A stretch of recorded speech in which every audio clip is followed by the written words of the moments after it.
Hello, good afternoon, dear students. So we were discussing about enteral route of drug administration. तो enteral route के बाद हम दूसरा route of drug administration discuss करने जा रहे हैं, that is parental route. So what is parental route? Any such route which avoids GI system. Any such route which avoids gastrointestinal system is known as parental route. जो route of drug administration gastrointestinal system को avoid करता है, bypass करता है, उस root of administration को हम parenteral route कहते हैं. और इस पैरेंटल रूट में क्या आता है, जैसे आप देखते हैं इंजेक्शंस,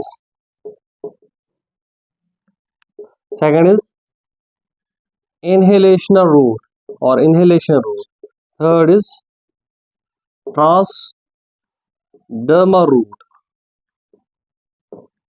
तो when we give injections, that's जब हम इन्वेजिव मेथड यूज करते हैं, इंजेक्शन देते हैं, कोई भी इंजेक्शन, चाहे इंट्रामस्कुलर इंजेक्शन हो, इंट्रावेनस इंजेक्शन हो, सबक्यूटेनियस इंजेक्शन हो, इंट्राडर्मल इंजेक्शन हो, that method is known as injection method. और वो किस में आता है? वो पैरेंटल रूट में आता है. और आपको ये बात पता है कि जब भी हम इंजेक्शन के थ्रू कोई मेडिकेशन देते हैं, that medication bypasses GI system, मतलब वो हमारे डाइजेस्टिव सिस्टम को बाईपास करता है. लाइक अगर हम कोई आईवी फ्लूइड चलाते हैं, तो आईवी फ्लूइड जो है वो किस में जाता है? वेन में जाता है. और जब वो वेन में जाता है तो वो डायरेक्टली किसके साथ मिक्स होता है? ब्लड के साथ. That means it bypasses GI system. जैसा हमने एंटर रूट में पढ़ा कि enteral route that involves the gastrointestinal system. जो भी ड्रग हम एंटर रूट के थ्रू देते हैं वो कहाँ जाता है? जीआई सिस्टम में जाता है. उसके बाद मेटाबोलाइज होता है, उसके बाद ही वो सिस्टमिक सर्कुलेशन में आता है. लेकिन parental route, that route of drug administration which avoids GI system and which goes into our circulation either directly in case of IV or by absorption in case of other routes like subcutaneous, intramuscular and intradermal. Firstly हम ये injection वाला method define करेंगे. Parenteral route में हम injection define करेंगे, क्योंकि usually यही procedures होते हैं क्लिनिकल सेटिंग्स में, और यूजुअली इन्हीं प्रोसीजर्स के प्रोटोकॉल्स कैसे देते हैं, किस लेयर ऑफ टिश्यू में देते हैं, ये सब हम पढ़ेंगे. So in parenteral route we are going to discuss injection. तो इसमें हमारे कौन कौन से रूट्स आते हैं? इसमें हमारा सबसे पहले जो रूट आता है, we will go sequential. Firstly we have intradermal. Secondly जो हमारा दूसरा रूट है, दैट इज सबक्यूटेनियस. उसके बाद जो हमारा रूट है, दैट इज इंट्रामस्कुलर. और लास्टली जो हम डिस्कस करेंगे, दैट इज इंट्रावेनस. और यूजुअली हम जो डिस्कस करते आते हैं, दिस इज आईडी और इंट्राडर्मल, दिस इज एससी और सबक्यूटेनियस, दिस इज आईएम और इंट्रामस्कुलर, दिस इज आईवी और intravenous. In our clinical settings ये दो वाले रूट जो है, ये ज्यादातर हम डिस्कस भी करते हैं और यूज भी होते हैं. Like you give diclofenac pain killer, intramuscular route, you give pantoprazole, IV, intravenous route. So ये आईएम आईवी यूजुअली हमारा पॉइंट ऑफ डिस्कशन रहता है. But here we are going to do every route जिसमें हम via invasive method करते हैं, injection करते हैं, या जिसमें हम स्किन की लेयर में मेडिकेशन को इंजेक्ट करते हैं. तो usually confusion arises when we learn about the angles of these injections, कि ये जो हमने इंजेक्शन देने हैं, जो हमने रूट ऑफ ड्रग एडमिनिस्ट्रेशन देने हैं, किस एंगल पे हमने ये देने हैं. तो उस चीज को डिस्कस करने से पहले हम स्किन की जो है वो लेयर्स का आपको नॉलेज देंगे. जो लेयर्स ऑफ स्किन है वो यहाँ पे हम देंगे. We will see layers of skin. तो स्किन में क्या होता है, अगर हम ये स्किन की डायग्रामेटिक रिप्रेजेंटेशन लेंगे, तो first layer of skin is epidermis. उसके बाद जो लेयर ऑफ स्किन आता है, दैट इज डर्मिस. उसके बाद है then we have fatty layer, subcutaneous layer, subcutaneous, and lastly we have muscular layer. Lastly we have muscular layer. अब diagrammatic representation जब हम देखते हैं तो हमारा ये कंफ्यूजन यही से क्लियर होता है कि किस एंगल में हमने कौन सा मेडिकेशन देना है, क्योंकि जब हम देखते हैं सबसे पहली लेयर है एपिडर्मिस, उसके बाद डर्मिस, उसके बाद सबक्यूटेनियस, उसके बाद मस्कुलर लेयर। तो हमने पहले ही पढ़ा इंट्राडर्मल रूट, सबसे पहला रूट आईडी और intradermal. In this route we give medications और ड्रग्स इनटू द डर्मिस। तो हम इंजेक्ट करते हैं, इन्वेजिव प्रोसीजर है, इंजेक्ट करते हैं हम ड्रग किसमें, डर्मिस में। तो डर्मिस कहां पे होता है, एपिडर्मिस के नीचे। तो जब हम इंजेक्ट करेंगे तो हमने एंगल जो बनाना है that will be slightly lesser. So here our angle is usually 10 to 15 degree. तो जो भी हम मेडिकेशन इंट्राडर्मल रूट में देते हैं उसका एंगल हमारा बनता है 10 to 15 डिग्री, क्योंकि हमें पता है कि हमें डीप डाउन ये मेडिकेशन इंजेक्ट नहीं करनी है, हमने ये सुपरफिशियली देनी है। और हमने सुपरफिशियली जब देनी है तो इसका एंगल कम होना चाहिए। तो इसका जो एंगल है that's 10 to 15 degree. The deeper you go the higher will be the angle. जितना आप डीपर जाएंगे, लाइक अभी आपको उसके बाद सबक्यूटेनियस में इंजेक्शन देना है, द एंगल विल इंक्रीज। उसके बाद फुल आपको मस्कुलर लेयर में जाना है, the angle will further increase. The deeper you go the angle of injecting increases. तो कंफ्यूजन क्लियर शेयर कि जितना हमें सुपरफिशियली जाना है उतना एंगल कम देना है हमने, जितना हमने डीपर जाना है उतना एंगल ज्यादा देना है। तो first route is intradermal route. What is intradermal route? It is a route of drug administration जिसमें हम in which we inject medication into the dermis. और डर्मिस में कौन कौन सी मेडिकेशन हम यूज इंजेक्ट करते हैं जो स्लोली एब्जॉर्बिंग हो, क्योंकि यहाँ हमने वही मेडिकेशंस को इंड्यूस करना है, वही मेडिकेशंस को इंजेक्ट करना है जो स्लोली एब्जॉर्ब होगी। Like you see we give a vaccine known as BCG and we carry out sensitivity tests.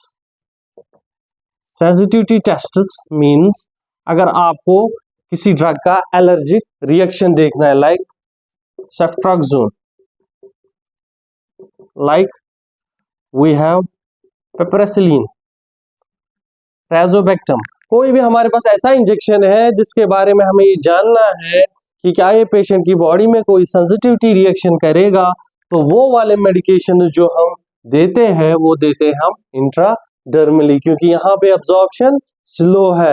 जब स्लोली ड्रग एब्जॉर्ब होगा तो रिएक्शन कम होगी, स्लो होगी। और अगर बॉडी इस ड्रग के खिलाफ एलर्जिक रिएक्शन माउंट करती है तो वो एलर्जिक रिएक्शन इतनी एडवर्स नहीं होगी कि पेशेंट को कोई खतरा हो या उसकी जान को कोई खतरा हो। तो इसलिए हम वो ड्रग्स देते हैं जो स्लोली एब्जॉर्ब होते हैं, और यूजुअली ये रूट प्रेफर किया जाता है फॉर सेंसिटिविटी टेस्ट। और इसमें हम जो है वो माइन्यूट क्वांटिटी ऑफ मेडिकेशन देते हैं।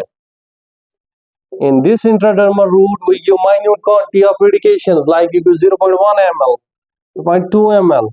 You don't go for very high amounts because here you have to test the sensitivity जो कि हमने छोटे डोज से टेस्ट करनी है। And secondary, this route is very painful. You have seen in clinical settings कि हर कोई पेशेंट क्या करता है, टेस्ट डोज से डरता है। Usually patients lie about the sensitivity reaction. They say that we are not allergic to this drug. ये हमें डायरेक्टली IV दीजिए, because they are afraid of this route, क्योंकि ये रूट जो है पेनफुल होता है। So this is intradermal route. What is the angle? 10 to 15 degree. Which drugs are given? Slowly absorbing drugs, like we give BCG vaccine, like we conducted the sensitivity tests. And what are the disadvantages? This route is painful route, and this route is given for those drugs in which we read or in which we require slow absorption, जिसमें हमने fast acting drugs नहीं देने हैं। So this is the first route that's known as intradermal. दूसरा root है that is subcutaneous route. Now coming down, dermis के बाद जो लेयर आता है that is subcutaneous layer.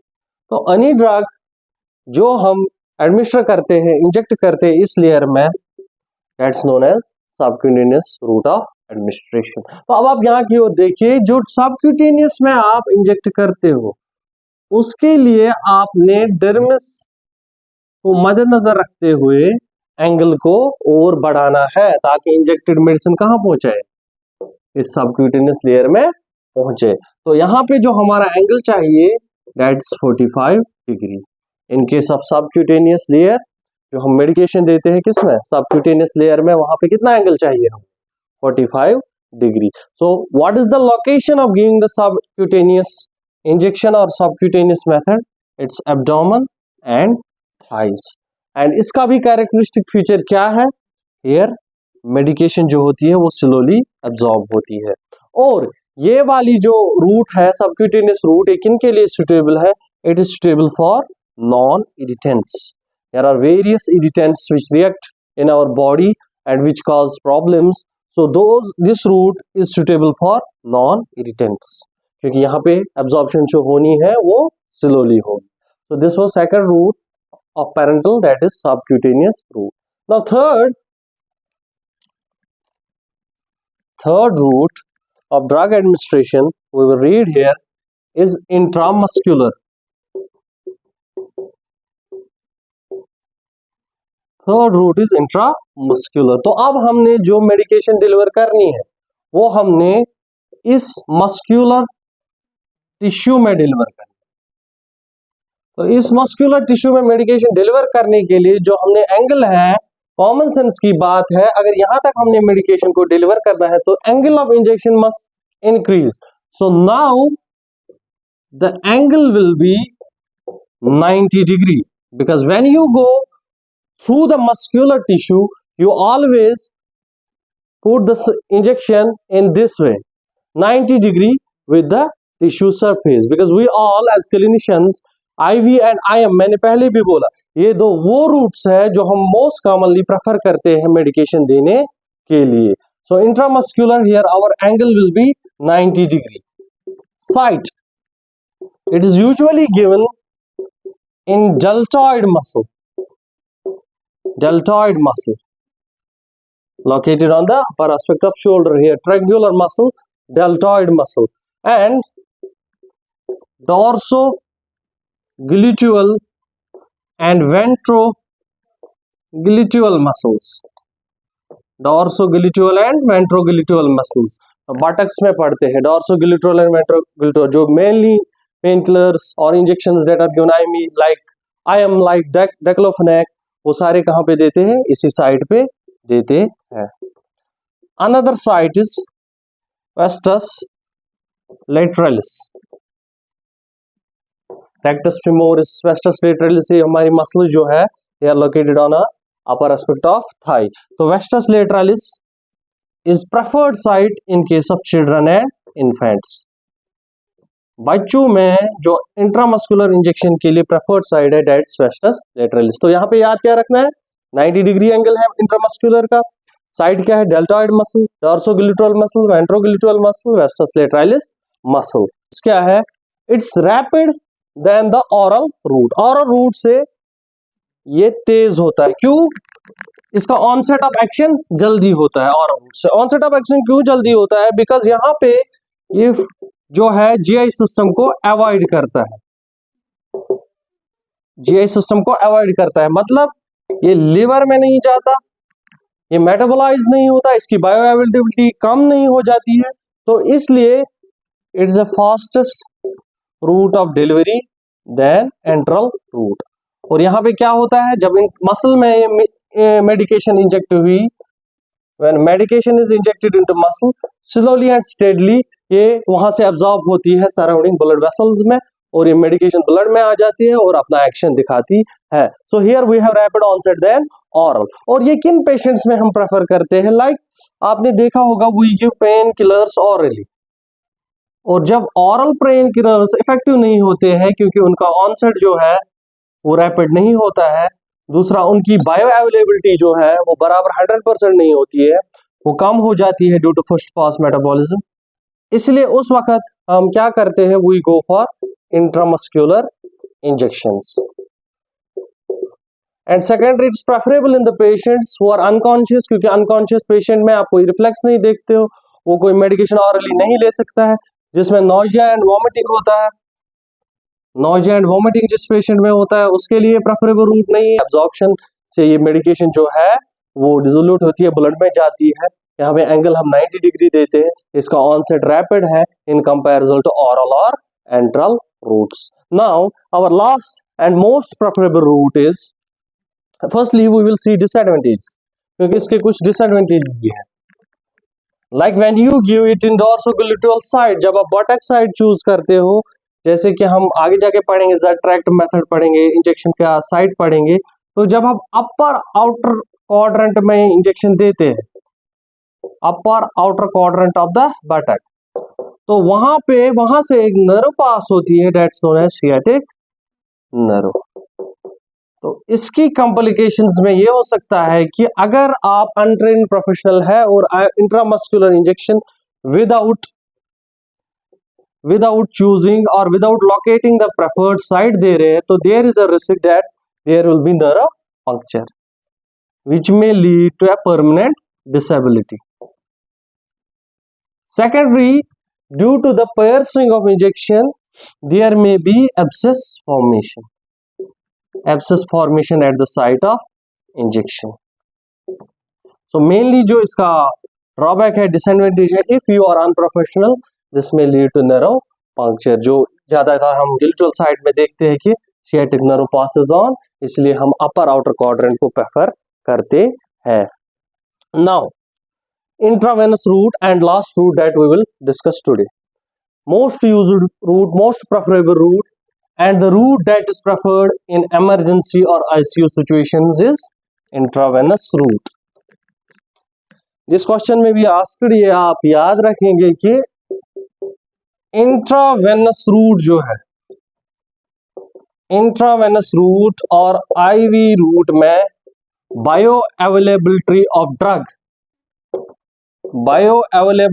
Drug जो होती है वो 100% है। क्यों है 100%? क्योंकि मैंने आपको बोला पिछले लेक्चर में, बायो अवेलेबिलिटी वो अमाउंट ऑफ ड्रग है जो कि सर्कुलेशन में जाता है after going through the first pass metabolism. जब ये डाइजेस्टिव सिस्टम से होके मेटाबोलाइज होके ब्लड में आता है, कितना परसेंटेज इसका फिर ब्लड में आता है ड्रग का, that's known as bioavailability. अब जब आप यहाँ पे सीधे वेन में इंजेक्ट कर रहे हो, be it basilic vein, be it any radial vein और be it any other vein, be it cephalic vein, जब आप वेन में डायरेक्टली एक ड्रग को इंजेक्ट करेंगे तो वो ड्रग डायरेक्टली कहाँ पहुंचा? सर्कुलेशन में, ब्लड में। तो वो ड्रग किसी फर्स्ट पास मेटाबॉलिज्म क्रॉस नहीं हुआ, वो ड्रग मेटाबोलाइज नहीं हुआ। That means here in the case of intravenous injection the bio availability of drug is always 100%. That means this drug will be rapid, and dose जो requirement है वो easily हम available करा सकते हैं। तो this drug will be rapid in the onset of action. इसलिए आप देखते हो, अगर किसी को वोमिटिंग हो रही है, उसको ऑरली हम ऑनडास्ट्रॉन देते हैं, ऑन्डम टैबलेट, तो वो उतना इफेक्टिव नहीं रहता है अगर कोई सीवियर केस है, तो इसलिए हम उसको आईवी ऑनडास्ट्रॉन देते हैं। और जब आईवी देते हैं तो उसकी बायो अवेलेबिलिटी 100% रहती है, तो इसीलिए उसका एक्शन रैपिड रहता है and nausea and vomiting cease off. कैसे हम दे सकते हैं, इसके मेथड्स क्या है? फर्स्टली वी गिव बोल्स, जिसको हम आईवी बोल्स भी बोलते हैं।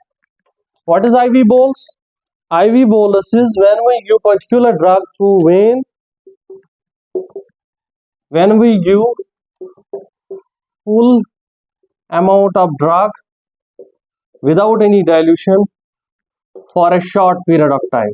जब हमें एक्शन चाहिए, इमीडिएट एक्शन चाहिए एक ड्रग की इंट्रावेनस, तो उस वक्त हम कुछ ड्रग्स देते हैं आईवी बोलस, जो कि हम डायरेक्टली वेन में देते हैं, फुल अमाउंट में देते हैं और शॉर्ट पीरियड ऑफ टाइम के लिए देते हैं। तो फर्स्ट थिंग इज आईवी हम देते हैं IV bolus. Second is bolus में हम क्या दे सकते हैं? आईवी एंटीबायोटिक्स, और nowadays we also give atropine, IV antibiotics and atropine. जब हमें कोई एक्शन चाहिए शॉर्ट पीरियड ऑफ टाइम में, तो वो ड्रग जो हम उस वक्त देते हैं, these are known as IV bols, another IV injections, and third is IV infusion.